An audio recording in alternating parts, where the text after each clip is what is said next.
जब हमारे भीतर यह प्रसन्नता होती है कि भोलेनाथ जी ने हमको चुना उनकी सेवा के लिए, उनके श्रृंगार के लिए, उनकी पूजन के लिए, तो ये एक अंदर से आनंद की अनुभूति है।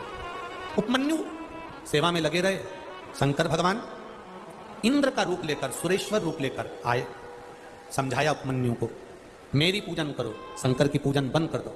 शिव जी की पूजन को मना करा, जब शंकर भगवान की पूजन को मना करा और उसके बाद में शंकर जी की निंदा करना प्रारंभ करी, तब उपमन्यु को क्रोध आ गया, तब उपमन्यु को गुस्सा है। कई लोग ऐसे हैं, शंकर भगवान की अगर कोई निंदा करता है, शिव जी के लिए कोई शब्द कहता है, शंकर के कोई भक्त के लिए अगर कोई बोलता है, तो लोग उठकर कह देते हैं, तुमसे तो कुछ नहीं मांगा ना, तुमसे तो कहने नहीं आया ना, तो फिर क्यों निंदा कर रहे हो, क्यों बोल रहे हो। जाना है शंकर के मंदिर जाओ, लोटा भर के जल चढ़ाना हो तुम्हारी मर्जी, ना चढ़ाओ तुम्हारी मर्जी, शंकर का भजन करो तुम्हारी मर्जी, ओम नमः शिवाय बोलो तुम्हारी मर्जी। पंचाक्षर मंत्र है ओम नमः शिवाय, शिव महापुराण के मूल मंत्र के रूप में पंचाक्षर मंत्र दिया भोलेनाथ जी ने। तुम्हारा मन ओम नमः शिवाय बोलो, तुम्हारा मन नमः शिवाय बोलो, तुम्हारा मन श्री शिवाय नमस्तुभ्यम बोलो, तुम्हारा मन द्वादशाक्षर मंत्र ओम नमो भगवते वासुदेवाय बोलो, तुम्हारा मन राम बोलो, तुम्हारा मन कृष्ण बोलो, जो तुम्हारा मन पड़े तुम उसका भजन करो, पर अपने मुख से कभी निंदा मत करो। भजन से एक बेटी पार्वती देवी परमेश्वर लाल प्रजापत, गांव पड़िहारा, तहसील रतनगढ़, जिला चूरू, राजस्थान से आई हैं, जिनका मोबाइल नंबर ये लिखा। कहीं बैठी हैं तो हाथ हिला सकती हैं, कहीं हो तो अपना, अच्छा ठीक है दिख गया, ऐसे हिला दो एक बार, हाँ ऐसे हिलाओ एक बार, वापिस हिलाइए, ठीक है ठीक। चैनल वाले दिखा लिबास को, उनको एक बार वापिस हाथ हिलाइए। पार्वती देवी परमेश्वर लाल प्रजापत, गांव पड़िहारा, तहसील रतनगढ़, जिला चूरू, राजस्थान से हैं। गुरुजी आज तीसरे पत्र लिख रही हूं, हमारे पत्र का नंबर ही नहीं आता। मैं 2-3 सालों से शिव महापुराण की कथा सुन रही हूं। मेरी पुत्री 3 साल से सरकारी नौकरी की तैयारी कर रही थी, लेकिन सिलेक्शन नहीं हो रहा था। मैं रोज मंदिर जाती हूं और मेरी पुत्री के लिए भी विनती करती हूं। मैंने उसके लिए पशुपति व्रत भी करा। कुछ दिन बाद एसएससी परीक्षा का परिणाम आना था।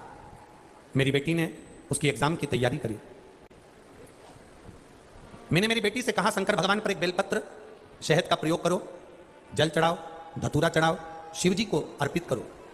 और फिर मेरी बेटी ने उस एसएससी परीक्षा की तैयारी करी, खूब मेहनत करी, और बाबा के भरोसे रहकर मेरी बेटी मुझसे बोली भी, माँ बेलपत्र पर शहद लगाकर जाने से क्या होगा, पढ़ाई तो करना है ना। मैंने अपनी बेटी से कहा कि गुरुजी कहते हैं पढ़ो, दिल लगाकर पढ़ो, मेहनत करो, परिश्रम करो, पर आखिरी में शंकर भगवान पर भी भरोसा कर जाओ। मेरी बेटी एग्जाम देने के लिए गई और 15 अंक उस एग्जाम में अनिवार्य थे, पर मेरी बेटी का 14 अंक आया, 15 अंक नहीं आया। गुरुदेव, मेरी बेटी बहुत रोई, मेरे गले लगकर रोई और कहने लगी, आज के बाद मैं शंकर जी के मंदिर नहीं जाऊंगी, जल नहीं चढ़ाऊंगी। मैंने मेरी बेटी से कहा, कोई बात नहीं, अगली बार परीक्षा की तैयारी करो। मेरी पुत्री बोली, अगली बार क्यों, तुम तो कहती हो कि शंकर जी सब देते हैं। तब आपने कहा था कि शंकर भगवान सब देते हैं, तू मेहनत कर और शिव जी पर आश्रित होकर जा। तो फिर शंकर भगवान ने मेरी मेहनत का फल मुझे क्यों नहीं दिया, अब मैं मंदिर नहीं जाऊंगा। मैंने कहा, मंदिर जाना तो चालू रख बाबा साहब। नहीं मां, अगर तेरा शंकर सच्चा है और तू टीवी पर शिव महापुराण की कथा सुनती है, वो सीहोर वाले महाराज की, तो उसको भी कह दे, अगर वो सच्चा है तो मेरे 14 अंक आए, उस अंक को वो बढ़ाकर बता दे। मेरी बेटी ने जिद पकड़ ली। मैंने भी शंकर जी के मंदिर में जाकर बाबा से कहा, ना उस सीहोर वाले की शान जाने देना, ना हमारी आन जाने देना, कुछ तो कर दे।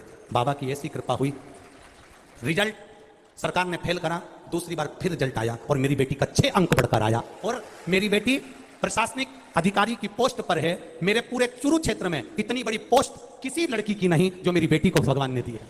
मैं आप प्रणाम करने के लिए, बधाई हो बहन जी आपको। बैठिए, हर हर बैठिए, ये शिव तत्व है। खाली ना जाता कोई दर से तुम्हारे, मैं भी खड़ा हूं नन्ही बाई फसा।